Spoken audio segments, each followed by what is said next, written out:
Hello, everyone. This is Chad Hill, and I have Adam Stetzer also on the phone. Hey, everybody. Good afternoon. Today, we're going to talk about keyword research.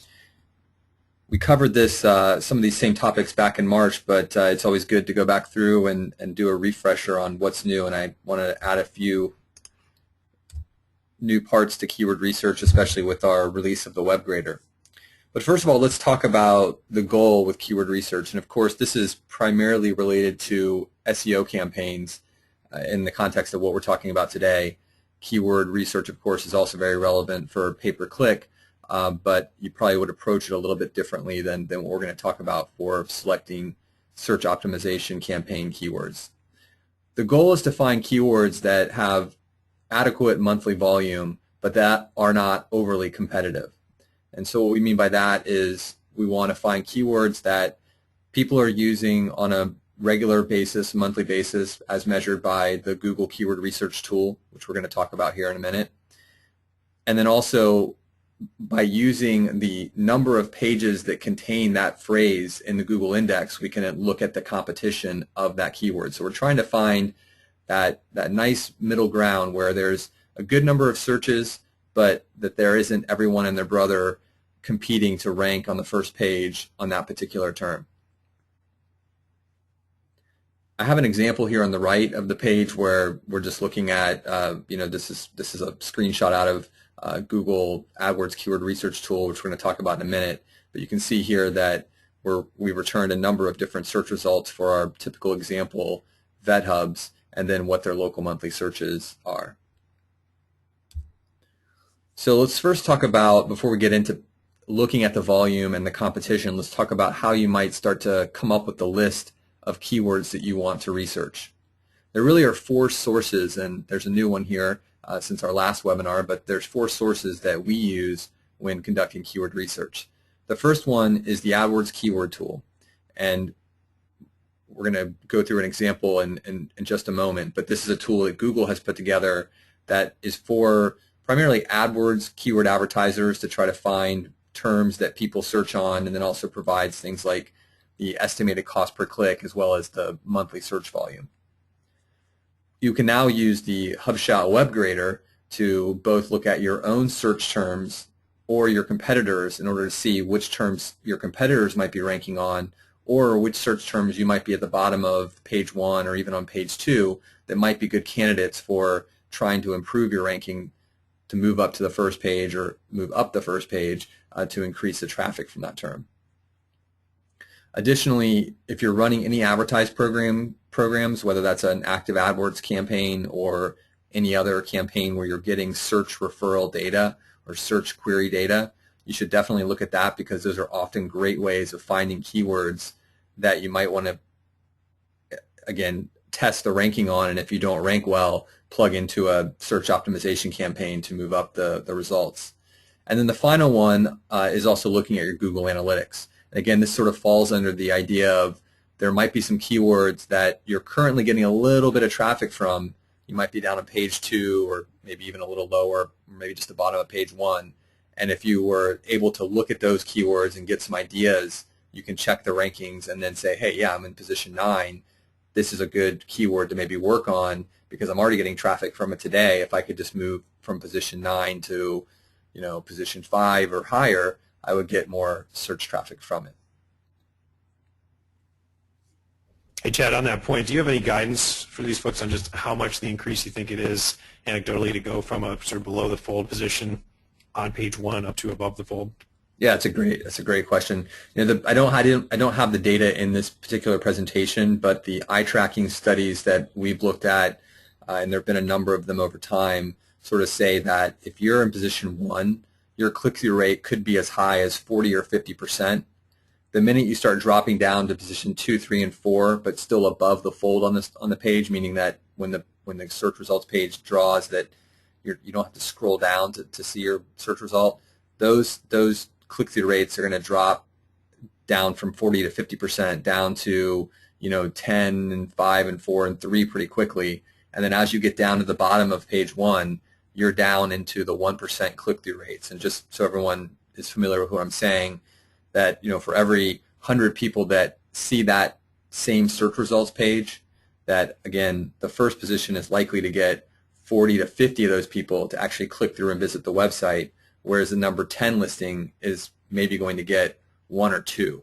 So it's quite a difference moving from really the below the fold on page 1 up towards the top. And of course, being at the top, you get the best click-through rate.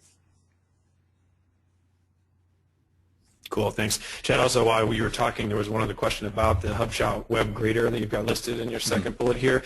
The question is the HubShout web grader available in the private label reseller branded portal?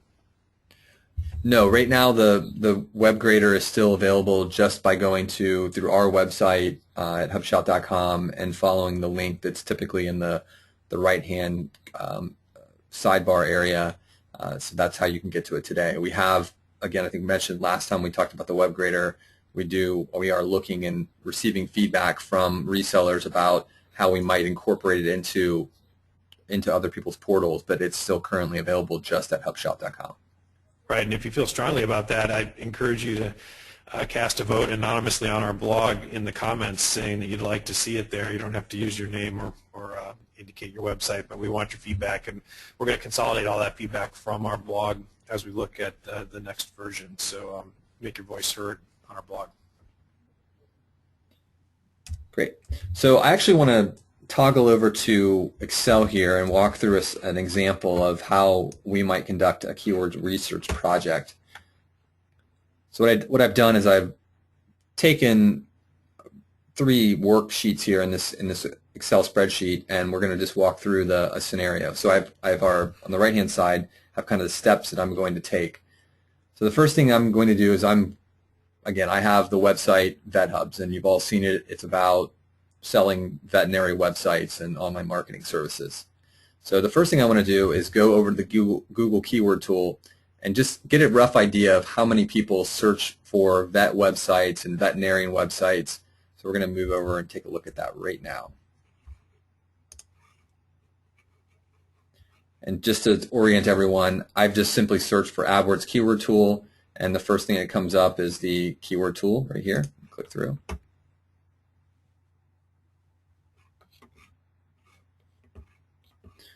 Okay, and I'm going to search for the phrase veterinary website. And I'm actually on the left-hand side here going to unclick broad, and I just really want to look at the exact phrases that match on veterinary website. And the reason I do that is because when you include the broad matches, you're getting a much wider set of longer tail phrases that include that veterinary website, but it could be where do I buy a veterinary website, or veterinary websites that are free, or great looking veterinary websites. And I think generally speaking, if we rank on the term veterinary websites, we would expect to get some of that longer tail search volume. But what I don't want to do when I'm picking the keyword that I want to start running the campaign on and optimizing the website on, I don't want to kind of get the noise that comes along with that broad match setting. So I've selected exact match. And what you see here is you see some keyword ideas that have come back. And I'm really looking over here at local monthly searches.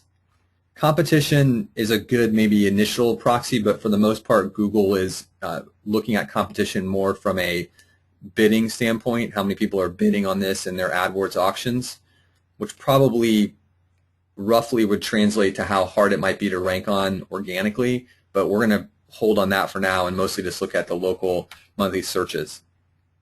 Okay, so you can see here that I have a whole bunch of things, and as I'm scanning down, I see something that has 110,000 local monthly searches. And I should also say that local, in this case, as it's indicated up here, is US, English, and devices are desktops and laptops.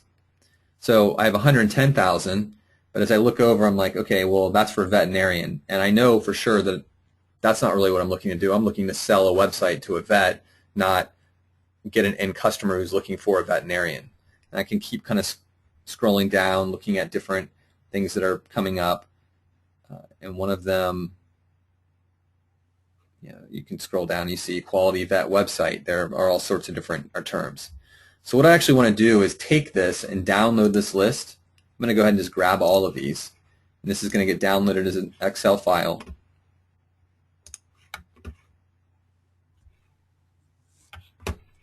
Okay, and it's basically right here. Now what I'm going to do is go back to my example here. So I essentially have the same list, okay? And what I want to do is start sorting keywords. So the first thing that I'm going to do is I'm actually going to remove the brackets around the keyword names, and that's just really because, again, I've asked Google for the exact match search results, and just for the purpose of sorting and looking at it, it's easier to remove those. So I just simply sort, search, and replace to remove the open and close bracket, and then I get my nice list here. And the next thing I do is I go through and I score for relevance.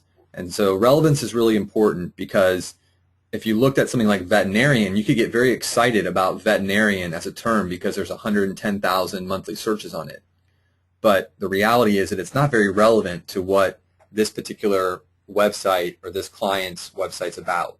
So this requires some manual review of it to actually go through and say, does this keyword, you have to sort of put yourself in the searcher's mind for a second and say, does the person searching for this keyword, are they looking for my client's business? Are they really a qualified buyer, or are they really looking for something completely different?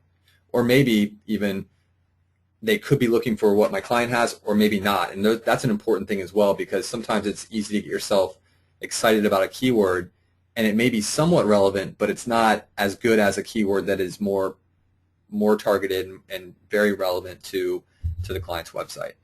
So in my particular case, I score 3 being highly relevant and 1 being not so relevant. And in some cases, you could maybe even put in a 0 just to say completely off the table.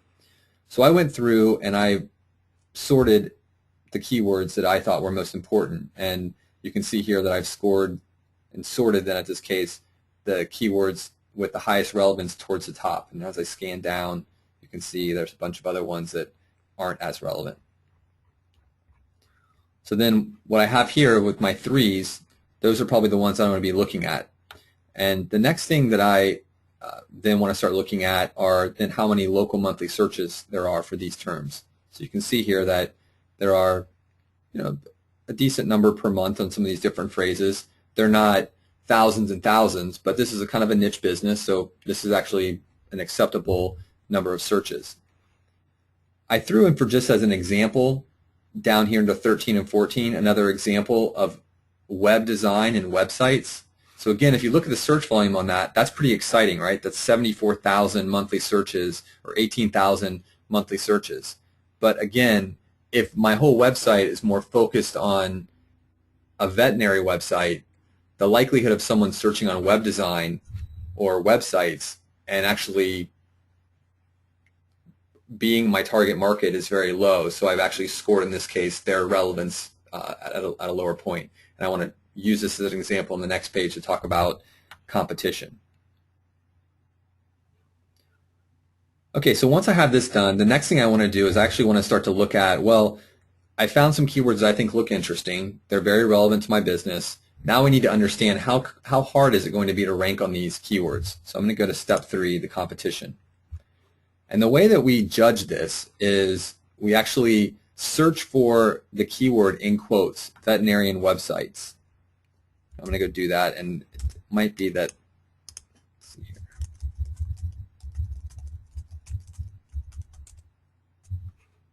Okay. So actually, this when I pulled this, it was 30,000. The number of pages that have that now has grown to 35,000. So in this case, I'm going to plug in 35,000. Okay. And I would go through and manually do this for the other keywords. Again, so you don't want to necessarily have a list of, you have already refined your list down to sort of a more manageable set, because this does require some manual searching to gather how competitive the terms are. So that's why I'm looking at really a list here of about 12 to 15 terms as I start to check for competition. And I go through the rest of the terms, and I basically am able to get a sense of the competition. Now I have our pricing sheet here, and you'll notice that on the sheet there's a part right here where it says appropriate for results. And this line here, where basically for each of our packages, we then give you some guidance on how competitive a phrase might be and which package will be the best fit for it. So this isn't something that is it's a guidepost that you can use when you're trying to pick a plan. In a lot of cases, if you have a client who wants results faster, I would always recommend maybe going up a plan, because more effort and more linking and more on-site work is going to help move the rankings up faster. But I certainly wouldn't go the other way, where if you see a term that is more competitive, if it's basically appropriate for a plan that your client can't afford, I would probably back away from that particular term. So what I've done here is, you can see that I have gone through each of the different keywords and identified how many competing pages there are in Google's index, and then I went ahead and actually took that number, the competition number, and went back to my pricing matrix and plugged in the plan that this would be the best match for. And so you can see here that I have a local 2, and some of these are professional terms, some of them might be regional. This is actually a pretty good cross-section as well, because what's a lot of times nice to have is that even if your client may be on a regional plan, sometimes it's nice to have your regional veterinary clinic website, but then also to have some local 1 and local 2 terms, because those are more likely to move through the rankings a little faster than the ones that are more competitive. So mixing and matching is fine, especially when you're going down a level. So if a term is appropriate for a lower plan than you're picking, that's fine, because you're just going to have more effort on it.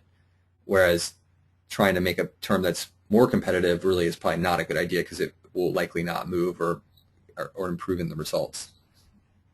Right, and what Chad's talking about here is setting appropriate expectations, which I know we hit quite often in these webinars when we talk about how to sell this. You really want to be having that conversation right up front in the sales process. And we know there's a lot of resistance because people have budgetary pressure, and of course they want the most traffic and leads possible, but you're not doing anyone a favor if you don't sort of set them straight. And this is a great way, what Chad's showing you, I think, to analytically drive that process so they can see the math behind why you're saying what you're saying, which I feel like is pretty hard to argue with. Right. Okay, so this is one pass through how you might use the AdWords tool to generate some keyword ideas and then work through testing how many searches there are on a monthly basis, exact match searches there are on a monthly basis, and then looking at the competition.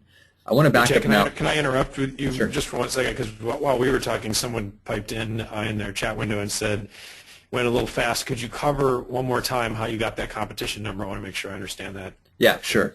So what I did is, going back to one level here, I had my list of keywords.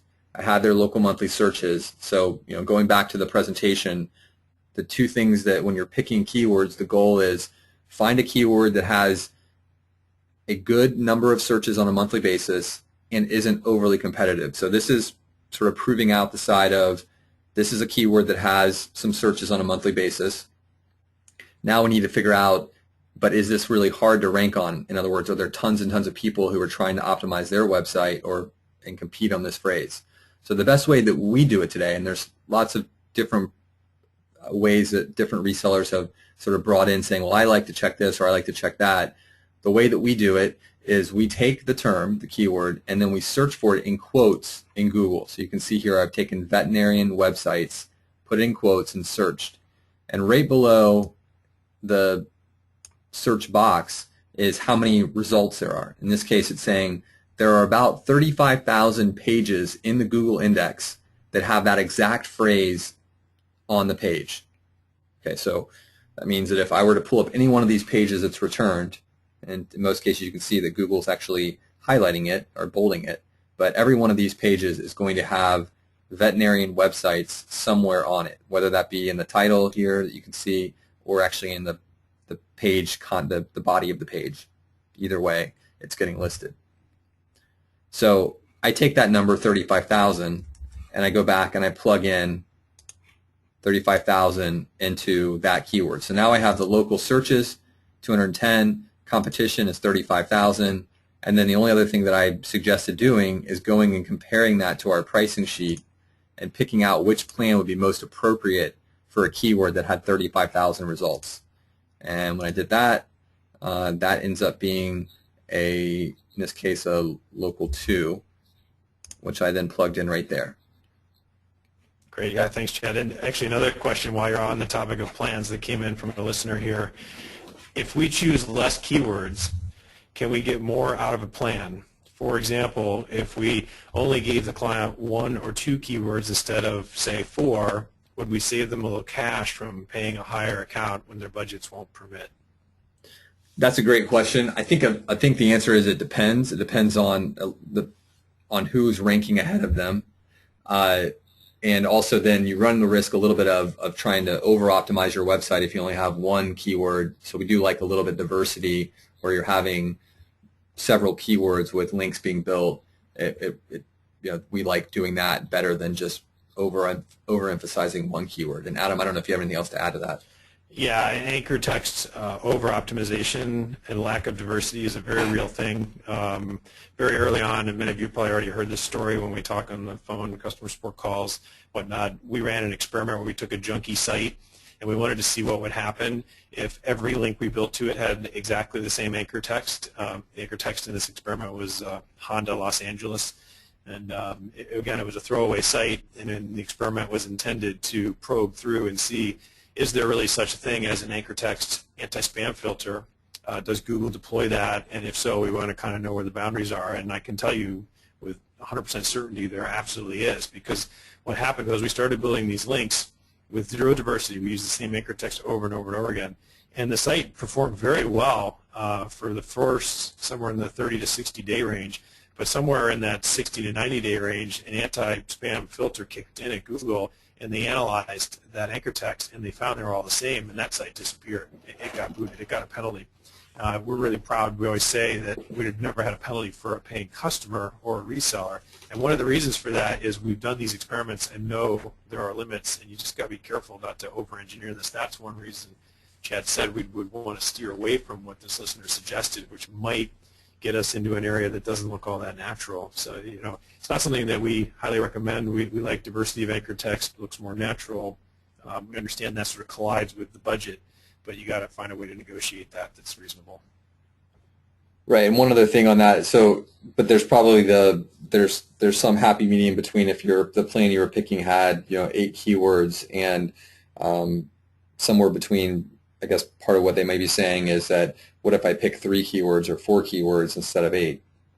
And again, if any of those keywords are competitive, I wouldn't say that by going with half as many now I can scoot back on the plan a level, right? So if all the keywords you found were local to keywords and you said, well, I'm going to pick just 3, I still would probably say in the long run it's better to give it a little bit more effort and work with the plan that has more linking and just more effort on it than trying to scale back and kind of getting into that you're spitting into the wind idea, right? It's like no matter how you're just not putting enough effort in to actually get the results because the keywords you're working on are pretty competitive.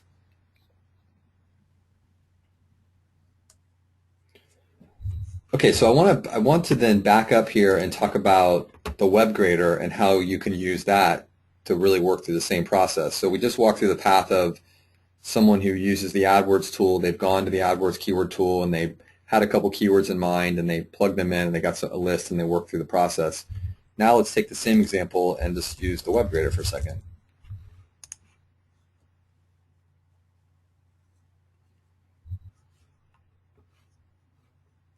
Okay, so without adding any competitors, let's just take a look at what kind of keywords came back.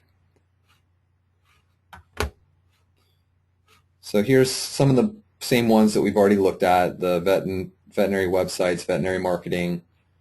So nothing that's really all that different than what we just found in the keyword tool. But let's actually go look at who else comes up in search results and put in a couple competitors. So let's maybe look at Vet Matrix and Vet Network.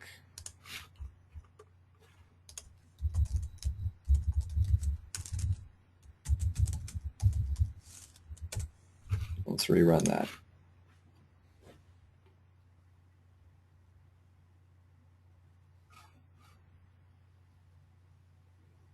Okay. Okay, so now we have some new phrases here that have popped up. So hospital websites, I could maybe plug that in and say maybe that's relevant. I don't think it's that relevant, so I'm going to skip past that one. Here's veterinary websites. We already had that one in our list. E-pharmacy, that could be something that possibly is interesting because I know a lot of veterinarians are looking for a way to link their pharmacies on their websites, but again, not terribly relevant. Let's see here. Hospital logos, that could be an interesting one, or veterinary logos. Again, this website primarily focuses on websites, but someone looking for a website may also be looking for a logo, so that's a good keyword.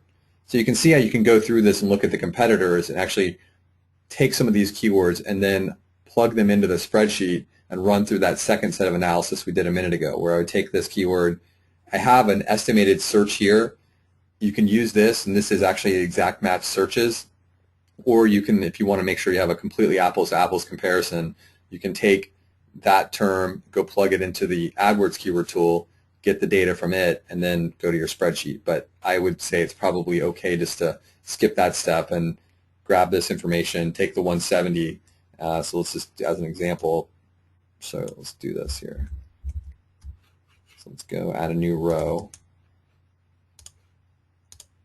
Let's include veterinary logos, and let's just say that maybe it's a 2 on the relevance side. 170 monthly searches, and then let's go back over here and do veterinary logos.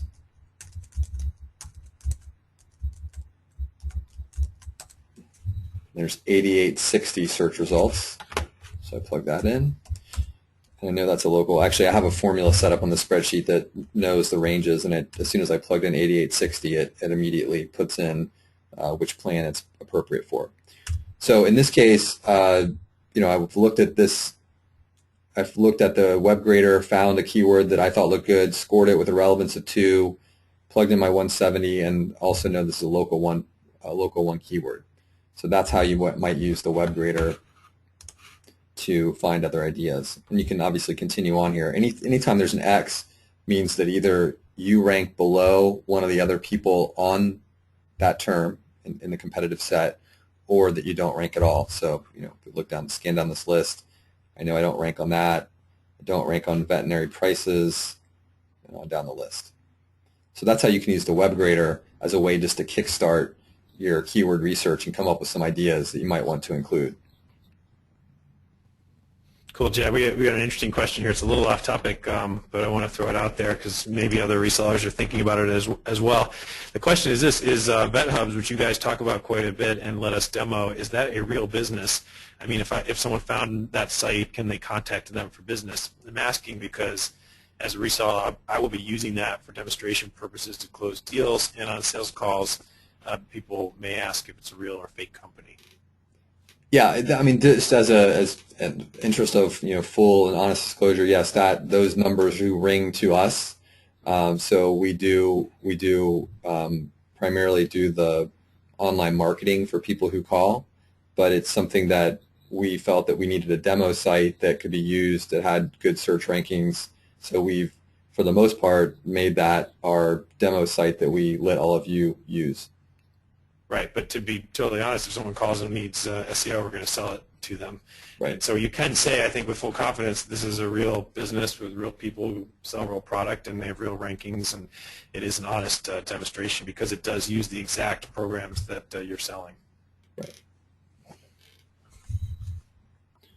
Okay, so if you continue to scroll, so one other example here that we'll use. I want to go back to my slideshow really fast. So I mentioned, so we've looked now at the AdWords keyword tool and at the web grader and how you can use that both with your current rankings and competitor rankings. I don't have an advertising campaign to look at in this particular case, but for those of you that are using AdWords, what you want to do is not necessarily look at the keyword that you're using, especially if it's a broad match, but you want to go to the search query report, and that is an optional report under the keyword tab in AdWords, where actually I think it's called See Search Terms, So you would say see all search terms, and that actually produces a list of the real query that someone put into Google. Now that query could have matched to a keyword. So for example, just use this as an example, if I were advertising on a broad match term in AdWords on the term veterinary websites, that broad match term is going to match if someone were to search for cheap veterinary websites or great looking veterinary websites. And so what you really want to know, though, is how many people are searching and finding the websites on the exact phrase that they used. So that's why you want to go to the search terms report, not just look at your keywords you've entered, because that's going to tell you those exact phrases people are using. And then if you mine through that, you'll probably find some keywords that are usually what you want to be doing is looking at ones that have converted in the past, either called or there's a lead that's been completed off of that keyword. And you'll want to look at those keywords and then also include those in your list of terms. And again, from a relevance standpoint, if you're looking at a set of keywords from AdWords that you have known conversions off of, in my book, those are sort of automatic threes unless you believe that it's just a fake conversion. But if the leads are coming in off of those keywords, then that's a great source to use when working on your SEO campaign. And then the final thing was Google Analytics. We won't look at that, but actually, you know what? We will look at that. Let's go over here.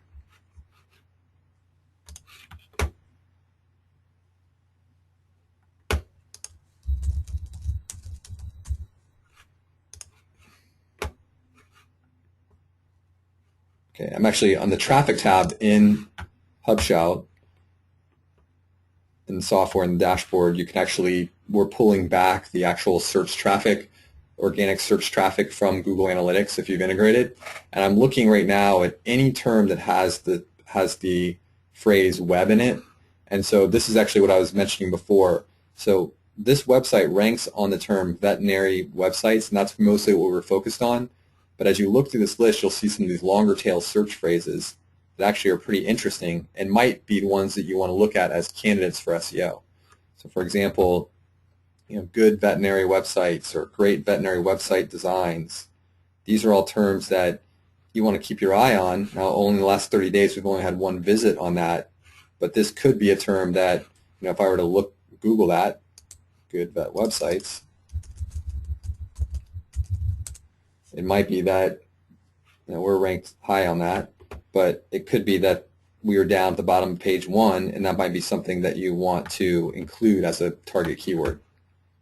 So I could, again, take that keyword right now and plug it in as a keyword to track in our software. So if I wanted to, for example, start looking at our ranking on great veterinary websites, I can just go up to the admin screen.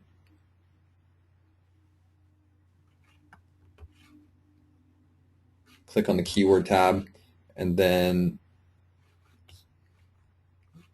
click on the keyword tab, add that in, make it a keyword of interest, and click update campaign. So now we'll go check the ranking on that term, and we'll be able to watch that over time. So that's something that you can, again, use the traffic to continue to build your keyword list as you're coming up in the rankings on one term. You can kind of be building a list of the next set of keywords that you want to rank on, or that might be candidates for on-site content or other things that you might do as part of your SEO campaign. Okay, so a couple tips as we finish this up. One of the first things that I always say is look for low-hanging fruit. And when you're looking at these campaigns, a lot of times we all know there's a lot of pressure to show results as quickly as possible. It's much easier to get a term that's on page 2 and probably not getting any traffic to page 1 than it is to get a keyword that is not ranked at all to page 1 or even to page 2. So I always look for terms that are right on the cusp of actually starting to bring traffic to the website, and those typically are the ones you're going to find on page 2, maybe page 3.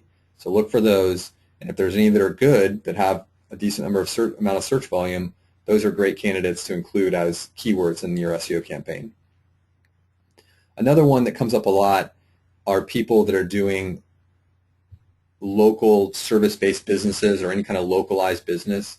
So I use the plumber example a lot, or maybe we'll use the veterinarian example. So what you're trying to figure out is, do people, I have a local veterinarian in Arlington, Virginia.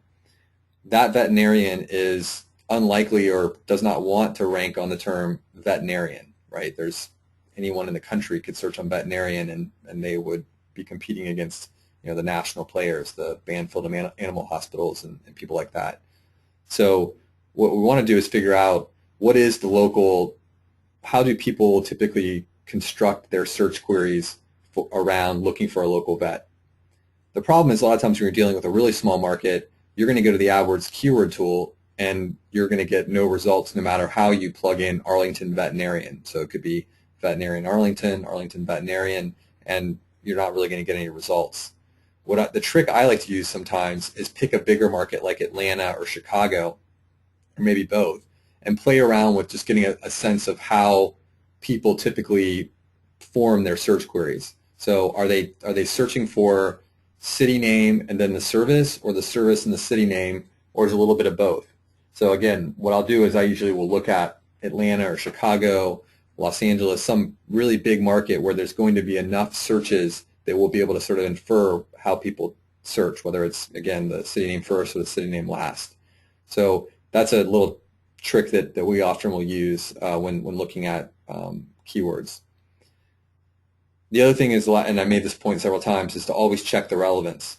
And this is something that we work on a lot internally, especially on the pay-per-click side. When we're putting together campaigns, we're always saying, look, we need to put ourselves in the mind of the searcher for a second and think about, is someone searching for this phrase? Are they potential clients of your client or of the website that we're targeting, or is it someone else? And a lot of times, or is it just more of a general search phrase? And so a lot of times, again, this is super relevant with pay-per-click, because you can end up spending a lot of money attracting people who are just kind of researching a topic, people who aren't actually interested in buying. But the difference is, you can waste a lot of money on pay-per-click doing that, but the same could be said for SEO. If you pick the wrong term that's too competitive and doesn't really bring you people that are interested in buying the service, then you're wasting time and you're wasting money, and it's really not a good place to start the campaign, because it's very hard to recover from poor keyword selection up front. 90 days in, if you find out that keyword really wasn't good, it's kind of hard to get back those 90 days. So those are 3 tips that we often use when trying to pick keywords. And again, it's really important that you use the 4 areas that I mentioned here when you start to build your keyword list, and that when you're going to start these campaigns, you do the best you can to find the keywords that are really going to drive traffic that converts to the business your client wants. Nice, Chad. The last question I have in our queue from a webinar viewer that I've been holding is very relevant to the second bullet on that last slide you were just on, related to local keywords. And the question is this: will a root keyword like vet marketing automatically generate rank for a local search such as vet marketing Dallas? That's just a beauty. I wonder what you have to say about that. Yeah, I think there's probably a lot of opinions on it. My current thinking, and Adam, I'd be curious to see what you think too, but I've looked at this quite a bit, and with the personalized search that we're seeing in Google now, you'll often see that on many national terms, so if you were to go search for veterinarian or plumber, there's a good chance that Google is going to use either your IP address and its location, or the fact that you've logged in and said that you're in a certain zip code or a certain area to influence the search results. And the influence that I've seen is kind of one of 3 things. You're either going to see the local map search results, which goes over to their maps database and brings back local map results. You're going to see sort of the modified places search results, where basically they merge together the local results with the organic results, and you kind of get an extra set of rows on your listings. Or you're going to see that inside the regular organic search results, you'll actually start to see that they're, even on the term plumber, even though that, typically on a national level you might see 1-800-plumber and a couple of other national lead aggregators or generators, you'll actually start to see some local businesses creeping in based on the fact that in their SEO, they've, on their website, they've actually have local information there. So you'll see some combination of those three things. So what I would probably say the best thing to do is to not go and try to SEO the term veterinarian or plumber. I would go ahead and continue to add the local term on it, the Arlington plumber, the Rochester plumber, the Rochester veterinarian. Keep that more targeted search phrase that we know people use when searching, but that because you're sort of building some credibility or some authority on both the local term, Rochester or Arlington or Dallas, wherever it is, and the category term, veterinarian or plumber, I think that's probably the best approach and what I would recommend doing today. And Adam, I'm curious if you have a different opinion, but that's what I would recommend. Once upon a time I did, but with the massive changes we've seen the last 24 months with places and local listings, I think you're dead on. Right. And Chad, another comment came in while you were talking, which says, on this point, I would like to request a HubShout webinar for the local maps program, which in my opinion seems to be quite powerful, but is quite misunderstood by most of us. Okay, that's great. That's great feedback. We'd love to do one. Yeah. And that pretty much wraps up my questions here, Chad. Okay, great. Well, thank you, everyone. And as usual, we'll have this posted on the website by around 11 a.m. tomorrow. And we look forward to having you in a few weeks for our next webinar in November. And have a great day. Thanks for coming. We'll see you soon.